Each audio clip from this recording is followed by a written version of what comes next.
olha, eu vou levar vocês para a terra prometida, mas eu não vou junto com vocês, eu vou me afastar de vocês.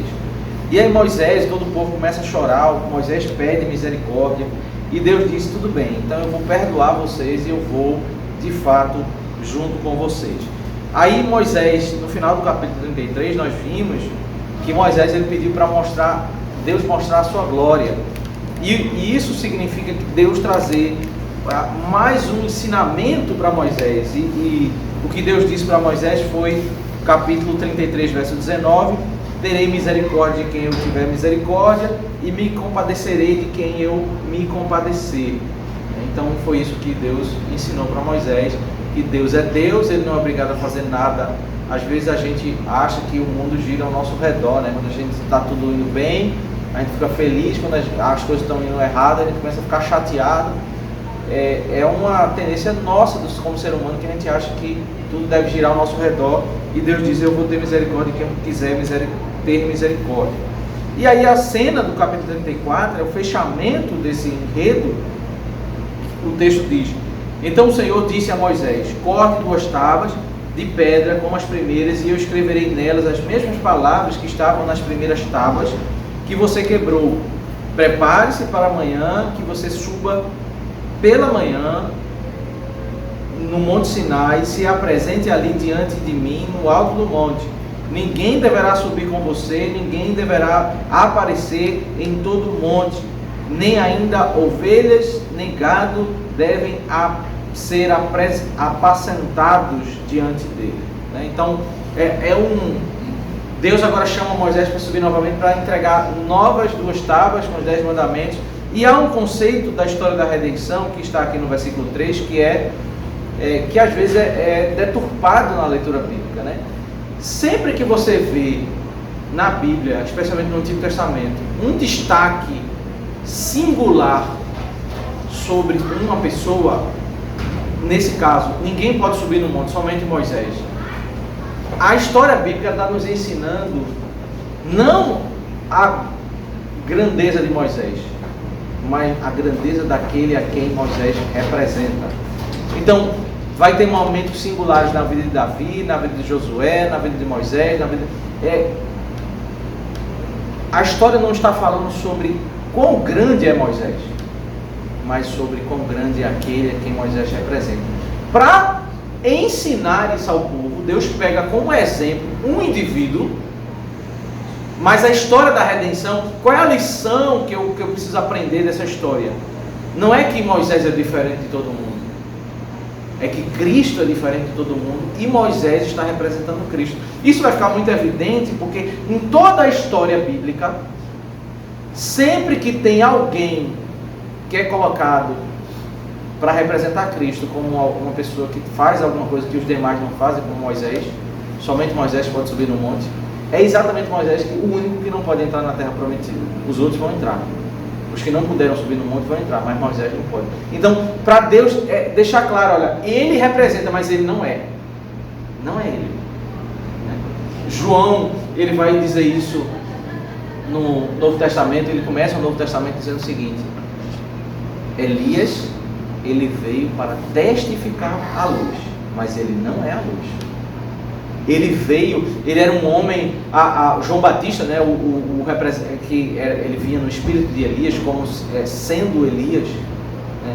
Ele veio pregando no deserto, tem uma popularidade, mas não era para que eles entendessem que ele era o foco, mas ele apontava para aquele que era o foco. Então a história bíblica, sempre que colocam o indivíduo em evidência, como é o caso aqui, ninguém pode subir, somente Moisés, é para falar sobre aquele a quem Moisés representa e não o próprio Moisés. Isso, nós não podemos ler a Bíblia como um livro ou um filme, ver um filme, que sempre tem o herói, o personagem principal. Não cabe na Bíblia. Porque a Bíblia, a figura dos homens, quando eles são exaltados para representar Cristo. Mas logo em seguida eles caem. Eles são personagens secundários, e Moisés é um personagem secundário dentro desse grande enredo que é: quem é aquele? Nós cantamos o Salmo 24, o único que pode subir ao monte do Senhor é o Senhor Jesus Cristo. E esse ensino do Salmo 24, que é também do Salmo 15, ele está sendo representado aqui nessa história. Ninguém pode subir ao monte, só Moisés. Mas depois vai dizer que não é Moisés, é aquele... No final da vida de Moisés, em Deuteronômio 18, ele vai dizer, no futuro vai se levantar um profeta semelhante a mim. E esse profeta vocês precisam ouvir. Ele, no final da vida, Deus disse, você não vai entrar, eu vou levantar outra pessoa.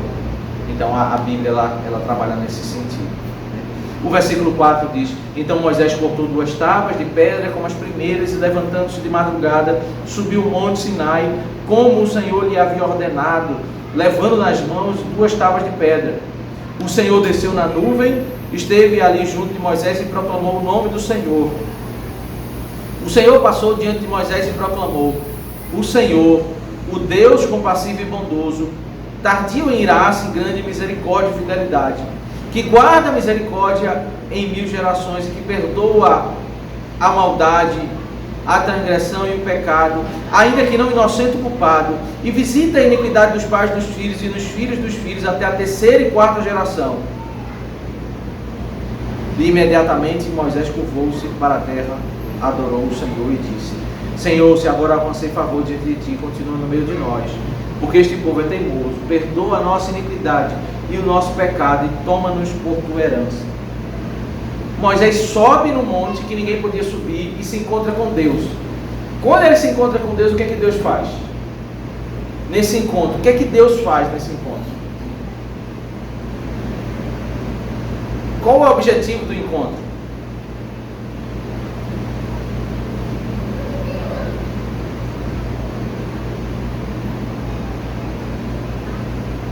A Bíblia diz que Deus proclama, Deus pregou o nome do Senhor. Essa expressão nome do Senhor na Bíblia é o conceito sobre o caráter de Deus. Aí sempre quando vai falar sobre o caráter de Deus, se fala o nome do Senhor. Não é as letras que compõem o nome, a palavra Deus, mas o nome do Senhor na Bíblia é o caráter de Deus. Deus pregou sobre o seu caráter. Moisés subiu para se encontrar e que lá no alto do monte Deus falou sobre o seu caráter. E aí Deus fala uma coisa que de fato é uma coisa que às vezes a gente pode confundir. É uma coisa um tanto complexa. Como é que você pode imaginar um Deus que é intensamente irado e ele ao mesmo tempo é intensamente misericordioso? Como é que essas coisas parecem contraditórias, né? Ele é intensamente voltado para o juízo e intensamente tardio em irar-se, cheio de misericórdia. Ele falou nesse grande encontro de Deus com Moisés. Sabe o que Deus falou? Ele trouxe uma explicação um pouco a mais, mas ele, em primeiro lugar, ele citou os anexos do 2º mandamento, de Êxodo capítulo 20. Ele já tinha dito, Deus é aquele que visita, derrama misericórdia até 1000 gerações, e aquele que visita a iniquidade dos pais nos filhos até a 3ª e 4ª geração. Agora ele acrescenta alguns termos dizendo, olha, veja como Deus é compassivo e bondoso. Veja como Deus ele demora para ficar irado. É porque a sua misericórdia vai até... No modo como ele trata os nossos filhos, os nossos netos, os nossos bisnetos. Isso mostra a misericórdia de Deus. Porque se Deus fosse tratar os nossos filhos e netos como eles merecem, eles seriam fulminados. Só que como Deus é tão bondoso, tão misericordioso, veja, o elemento não é Deus está preservando as crianças porque as crianças elas são inocentes. Deus está preservando as crianças porque Ele é misericordioso. Se Ele fosse justo, ao tratar cada erro que nós cometêssemos, ou nossas crianças cometessem, como a Bíblia diz, nós seríamos fulminados. Mas como Ele é misericordioso sobre nossos filhos, nossos netos, isso, a bondade do Senhor é derramada. Ele perdoa a maldade. Veja, Ele perdoa a maldade dos nossos filhos, dos nossos netos. A sua grande misericórdia é que Ele perdoa até 1000 gerações daqueles que me amam, me obedecem. Aqui está a grande promessa pactual, né? A grande promessa. Uma cena que me chama muita atenção é que na Bíblia mostra que tem uma hora que Salomão está fazendo muita besteira, está fazendo muita coisa errada. Aí Deus se encontra com Salomão e diz assim: você merecia ser punido, mas eu não vou fazer isso por amor a teu pai, Davi, que Davi me deu. Eu não vou te punir. Por misericórdia. Veja, Deus, veja como a misericórdia de Deus, ela transbordou de Davi e alcançou o seu filho, que estava vivendo em rebeldia. Deus disse: eu não vou te tratar dessa forma que você merece, pela misericórdia. Agora, o contrário também é verdade. A nossa rebelião. E aí, o que aconteceu com o filho de Salomão? O que aconteceu com o filho de Salomão?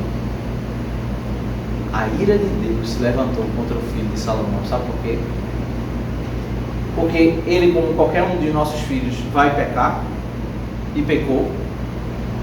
Só que o fator diferencial entre Salomão e o filho dele é que Salomão tinha a misericórdia do seu pai derramada sobre ele. E Roboão, ele não recebeu misericórdia, ele puniu e Deus endureceu como juízo ainda mais o coração dele. O reino foi dividido, as pessoas não quiseram mais seguir ele. Ele foi punido e viveu cada vez mais. A geração deles foi só sendo punida. Por quê?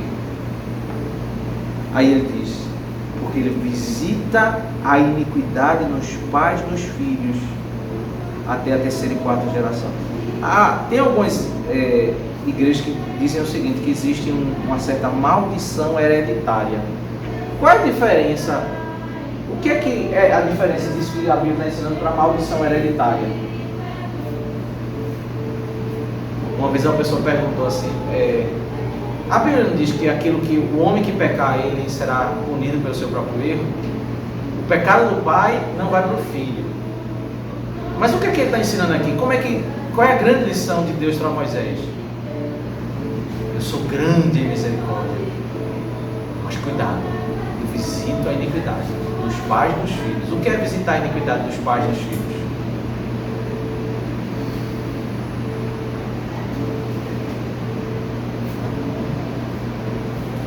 Indiretamente, eu poderia dizer que a partir do momento que o pai não ensina os caminhos do Senhor a seu filho, por consequência, o filho não andando no caminho de Deus, porque não foi ensinado pelos pais, ele vai acabar pecando mais em quantidade e em qualidade em relação ao Senhor. Sim, acho que é perfeito. Isso, assim, inevitavelmente vai ser isso. Agora, qual é o ato de Deus? Porque aqui existe assim: eu vou fazer algo positivo, eu vou exercer misericórdia, e eu vou fazer algo negativo, eu vou visitar. O pai não ensina, o filho vai cada vez mais se afastar. Mas o que Deus faz? Ele endurece o coração do descendente.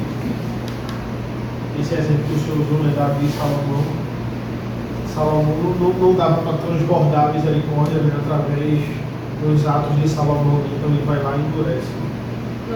Seria isso o ato dele? São duas, exatamente isso, são duas visitações. O texto, se você olhar os 10 mandamentos, você vai ver que em todos os 10 mandamentos existe uma ordem, e o segundo mandamento ele tem uns anexos longos, são exatamente esses. E no episódio de Êxodo 34, ele revisita esses anexos longos. É como se ele dissesse assim, um grande destaque. Eu já coloquei um grande destaque, vocês não viram. Por quê? Porque a cena do capítulo 32, eles envolveram as crianças. Eles corromperam o culto e fizeram as crianças participar daquele culto corrupto. E aí Deus volta e diz assim, olha para isso aqui. Você quer conhecer profundamente sobre Deus? Você subiu no monte do Senhor, ficou 40 dias lá com Deus, e Deus disse o que ele tinha dito, só que agora ele acrescentou algumas palavras. Disse, olha, se você quer conhecer mais de Deus, você vai ver que em Deus existem dois tipos de visitações. uma visitação misericordiosa, Deus ele vai agir em misericórdia, ele não vai nem deixar, ele vai tratar o coração do seu filho. Agora, sabe o filho daquele que está levando o seu filho para uma adoração corrupta, está desviando o filho do caminho do Senhor? Deus ele vai visitar o seu filho e ele vai dar o quê? Ele vai dar o que ele merece. Ele vai visitar, ele não vai assistir, ele vai visitar. Visito a iniquidade dos pais nos filhos. Qual é a iniquidade do filho? É o que ele aprendeu a ver o pai fazer. A iniquidade do pai agora está nos filhos. E Deus vai visitar. Ele vai tratar como ele merece. Imagine se os nossos filhos vão errar. Imagine se Deus tratar eles como eles merecem. Todas as desobediências que eles fizeram. Será terrível. Se Deus nos tratar como nós merecemos, sem misericórdia e graça, nós somos fulminados. E a grande riqueza da promessa, o profundo conhecimento aqui que ele está tendo de Deus, ele sobe o monte para Deus proclamar um conceito. Oh, você está me conhecendo. Eu visito de duas formas. Cuidado como você trata seu filho. Eu sou o Deus que visito para ser profundamente misericordioso. Ou eu visito para punir profundamente. Eu vou tratar o seu filho como ele merece. Deus, ele, depois da cena em que eles levaram as crianças para uma adoração corrupta, a grande cena do capítulo 32 e 34 é o perigo para futuras gerações de um culto corrompido. Vai desembocar uma visitação de Deus na sua ira. Aí, o que Moisés faz? Depois que Deus falou que ele pode visitar com misericórdia, ou ele pode visitar com juízo, a primeira oração de Moisés: Senhor, se agora alcancei favor diante de ti, continua no meio de nós, porque esse povo é teimoso. Perdoa a nossa iniquidade e o nosso pecado e toma-nos por tua herança. Moisés disse assim: eu sei que eles erraram, o Senhor já perdoou, mas não nos abandona. Eles vão errar de novo. Eles são teimosos. Moisés, ele já percebe que o povo, no capítulo 24, diz: eu não vou pecar, eu vou obedecer, e eles pecaram. Deus disse assim: eu vou abençoar vocês. Aí Moisés disse assim: não nos afaste, Senhor, fica aqui, nos ajuda, porque eu sei que esse povo é pecador. Moisés começa a lidar, sabendo a realidade a fraqueza do povo. A instabilidade do povo é impressionante. Eles no capítulo 12 estão cantando, no capítulo 15 estão cantando, no capítulo 24 estão dizendo: nós vamos fazer aliança com Deus, não vamos pecar. No capítulo 32 já estão idolatrando, rapidamente. A instabilidade, tudo está acontecendo bem, eu vou obedecer ao Senhor. Aí alguma coisa acontece errado, não, eu vou me desviar de Deus. Eles são instáveis. E Moisés sobe o monte e Deus diz, ele já tinha dado um destaque. Me parece que o próprio texto está dando um destaque nisso, né? E aqui, meus irmãos, é onde mora a bênção e o perigo. É exatamente no culto. É o texto que está dizendo isso. No capítulo 20, ele já colocou os anexos, e agora no capítulo 34 ele está dizendo: olha, Moisés sobe ao monte, 40 dias, ninguém pode subir, só Moisés. Imagina a expectativa dele, o que Deus vai me dizer? Aí Deus disse: olha, sabe aquele mandamento que eu falei sobre o culto? Eu vou falar novamente para você. Eu posso visitar vocês de duas formas: com grande bênção sobre os filhos de vocês, as gerações. Eu posso visitar o filho de vocês e punir o filho de vocês quando ele começar a imitar o pecado de vocês. Aí sabe o que eu vou fazer? Eu vou visitar vocês, visitar o filho de vocês, até a terceira e quarta geração. Moisés disse: esse povo é teimoso. Aí Deus, ele vai como que, sabe o raio-x?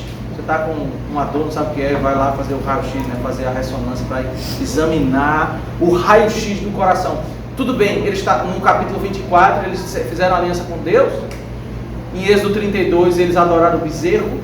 Mas por que? Nada acontece por acaso. Por que de Êxodo 24 eles estavam tão eufóricos adorando, e em Êxodo 32 eles estão adorando o bezerro.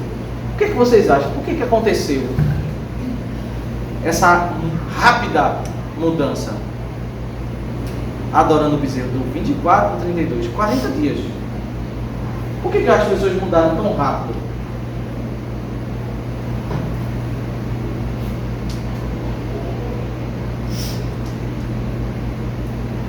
O que vocês acham? É a questão de Moisés ter subido e ter demorado, e aí eles acharam que Deus abandonou. Deus abandonou, né? E por que a adoração foi com um bezerro? Poderia ser com a girafa? Por que eles fizeram com um bezerro? Por que eles fizeram aquela festividade com danças, com carnalidade, tudo na hora da adoração do bezerro? Por que foi aquele ritual? Havia alguma seita, algum ensino assim no Império? No Egito. Os teólogos costumam dizer o seguinte, um ditado bem popular, né? Eles saíram do Egito, mas o Egito não saiu deles. Eles estavam fazendo um ritual que era comum no Egito. Eles cantaram, viram a libertação, mas na hora do aperto, eles se apegaram àquilo que eles achavam que ia livrar eles. Vamos fazer a adoração do bezerro. A gente viu lá no Egito, essa é a religião que a gente cresceu vendo, a gente vai fazer. Aí Deus começa a tratar o coração deles. Veja o versículo, capítulo 34, versículo 10. Então o Senhor disse: eis que eu faço uma aliança, diante de todo o seu povo farei maravilhas que nunca foram feitas em toda a terra, nem entre nação alguma, de maneira que todo este povo em cujo meio você está, veja a obra do Senhor, porque coisa terrível é o que eu faço com você. Versículo 11. Observe que hoje eu ordeno a vocês, eis que expulsarei da frente de vocês os amorreus, os cananeus, os heteus, os ferezeus, os heveus e os jebuseus. Abstenham-se de fazer aliança com os moradores da terra, para onde vocês vão, para que isso não seja uma armadilha no meio de vocês. Abstenham-se de fazer aliança.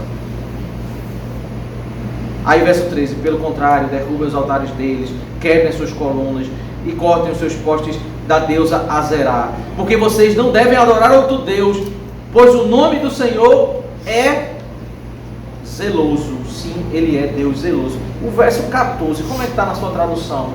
Está traduzido Deus zeloso? Sim. A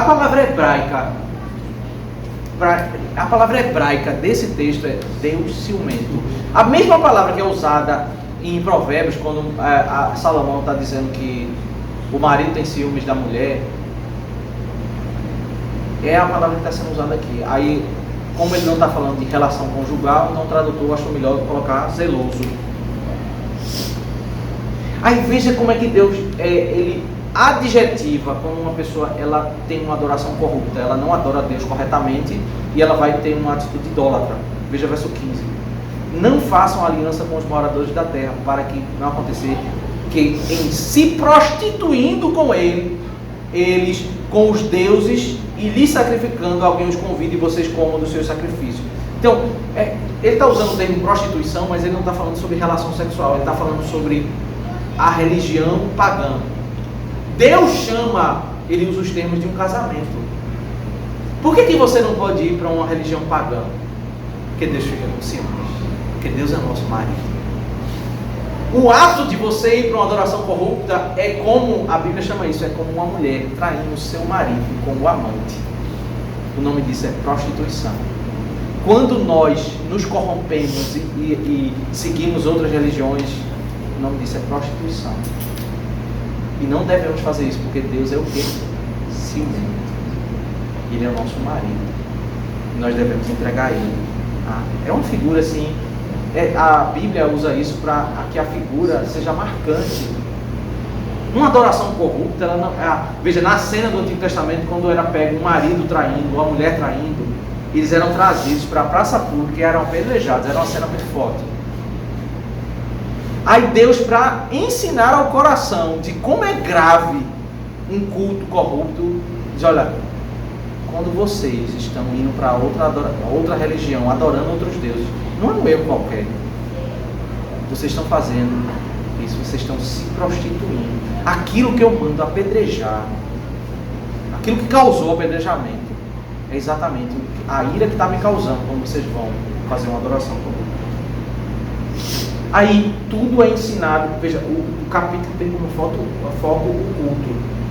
Ele sobe um monte e Deus diz assim: toma cuidado, aqui você vai ser profundamente abençoado até futuras gerações, ou você vai ser punido até a terceira e quarta geração.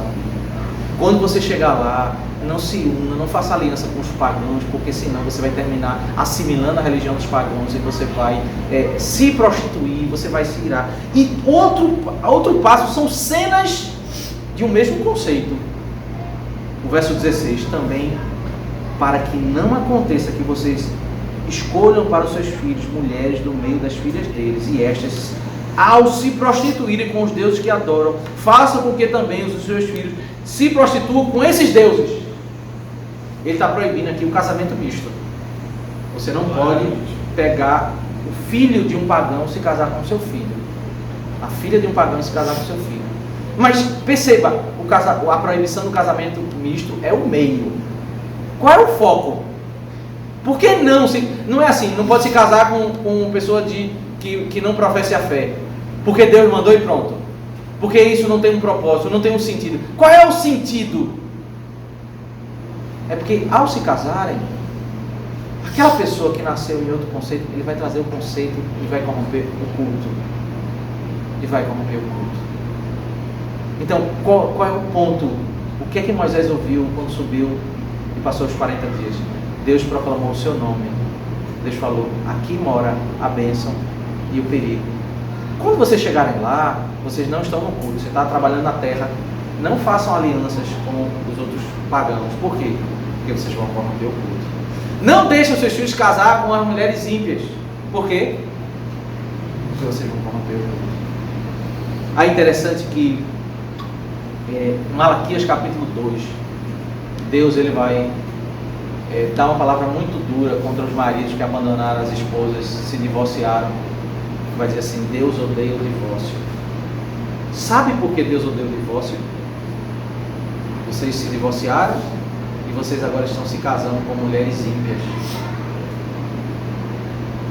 Por que a grande ira de Deus contra o divórcio do povo de Deus? O que ele diz lá em Malaquias 2? Vocês já ouviram isso, o argumento de Deus?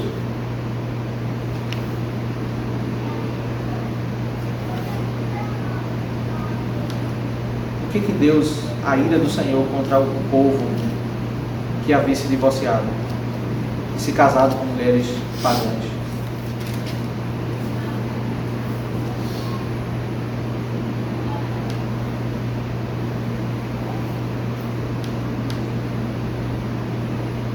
Malaquias 2, verso 10. Não temos nós todos o mesmo Pai, não nos criou o mesmo Deus? Por que então seremos desleais uns para com os outros, profanando a aliança de nossos pais?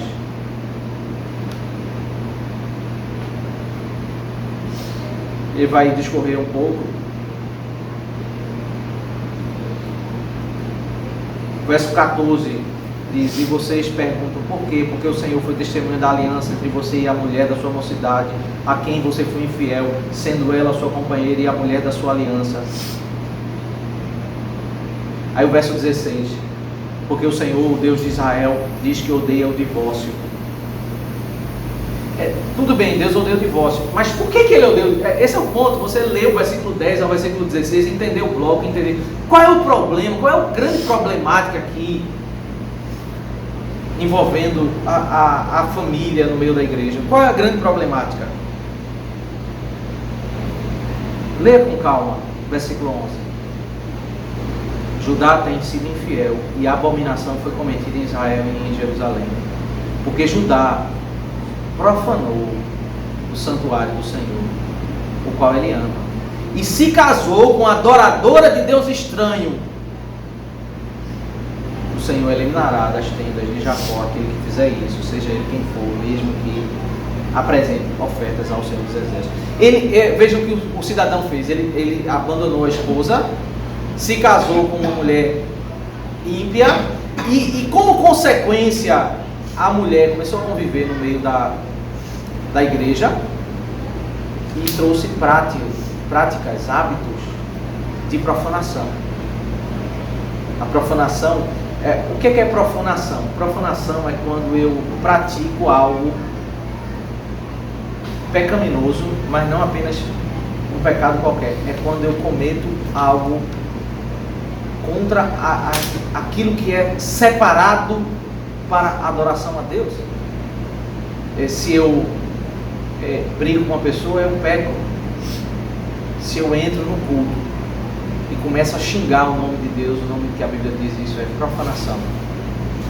E na hora da adoração, eu começo a dizer, esse livro é um livro de mentiras. Eu pego uma palavra sagrada e eu começo a dizer que isso é mentira, porque isso é pecaminoso. O nome disso na Bíblia é profanação, é algo afrontoso. Então não se trata de aquele cidadão, ele pecou, não é somente isso. Ele pecou, mas ele começou agora a prejudicar. Ele trouxe uma mulher e agora começou a corromper o culto.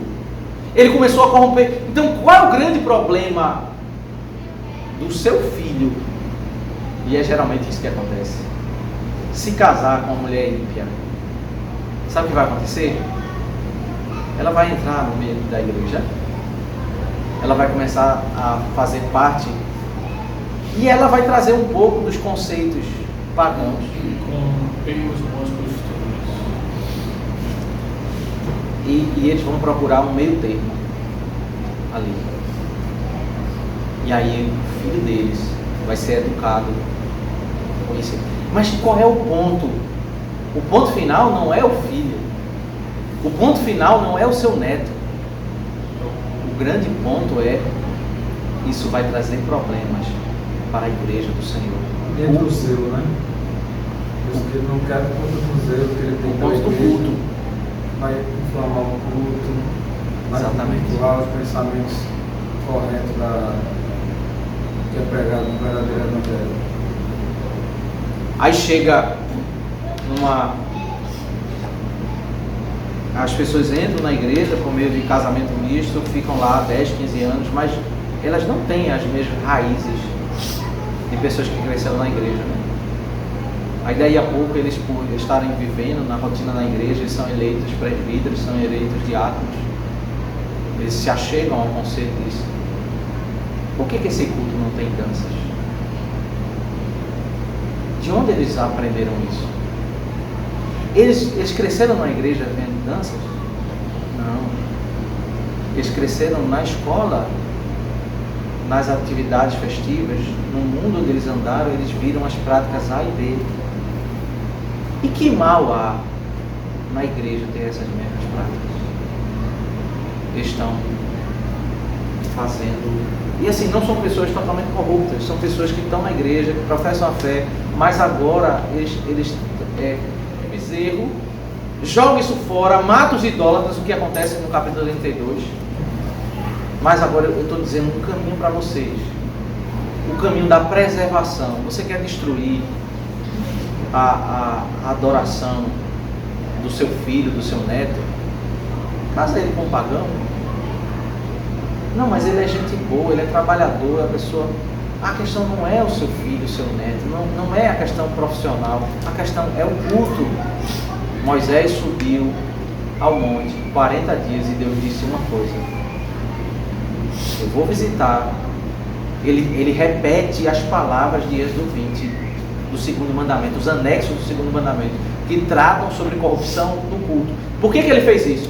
Porque eles erraram nesse mandamento. Êxodo 32 é uma corrupção nesse mandamento. Eles corromperam o culto. Aí Deus vai tratar o pecado. Vai dizer: presta atenção nisso aqui. Aqui mora a bênção e aqui mora o perigo. Aqui mora a bênção para os teus netos e aqui mora o perigo para os teus netos. Cuidado para você não fazer aliança com conceitos pagãos trazendo para dentro do culto. E cuidado para você não dar o seu filho para se casar com a adoradora de Deus estranho. Porque ela vai seduzir ele e vai corromper o culto. O que é que vai acontecer? Aí o cidadão entra na igreja, num ambiente religioso, e ele já está lá há um bom tempo, mas os conceitos dele pagão está no coração dele. Ele não completamente está tomado daquilo que está nas Escrituras. Ele está trazendo, aí ele vai cometer profanação. Ele vai, um presbítero, uma pessoa da igreja vai dizer assim: que mal há a gente na hora do culto fazer isso ou aquilo. Eu já vi, né, pessoas que foram trazidas e ainda daí, na igreja ela está brigando. Por que ela não pode ir na igreja orar pelo cachorro dela? Ela está lá, 15 anos na igreja, e ela já está numa posição agora não mais de... Ela já está há bom tempo, né? Aquilo ali não foi tratado. Aí ela: que mal há o meu filho se casar com uma menina que não é nem da igreja. Ela trabalha, ela gosta tanto dele, ele gosta dela. Aí casa, com o consentimento dos pais. Os netos dessas senhoras não estão mais na igreja. Eles estão vivendo exatamente como o filho de qualquer pessoa que não conhece o Senhor Jesus, vivendo de balada em balada, se embriagando, se prostituindo. Aí o que é que Deus diz? Eu vou visitar o neto de vocês, mas não mais com misericórdia. Eu vou dar a ele o que ele merece. Eu vou tratar ele como eu trato o filho do pagão. Esse é o grande alerta de Êxodo 34.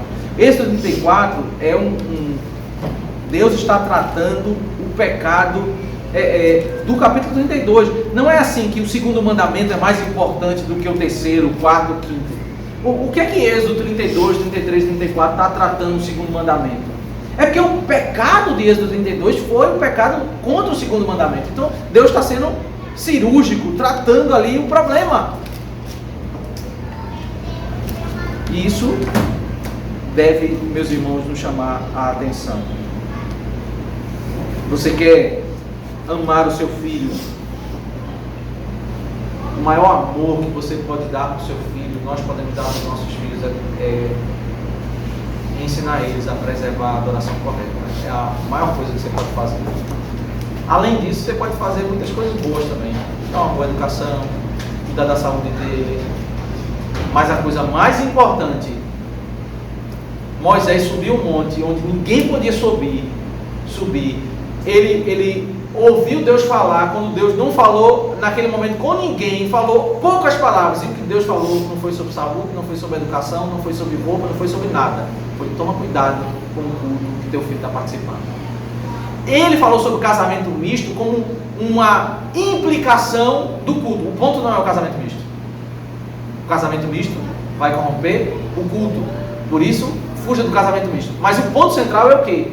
O culto. Porque o casamento misto, ele termina na corrupção do culto. O foco é: toma cuidado.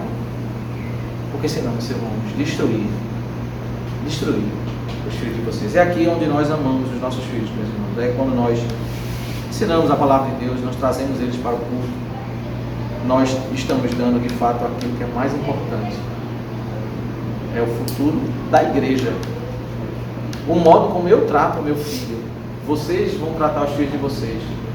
O que está em jogo, a gente às vezes é muito assim, a cultura judaica é um pouco diferente, né? Mas nós brasileiros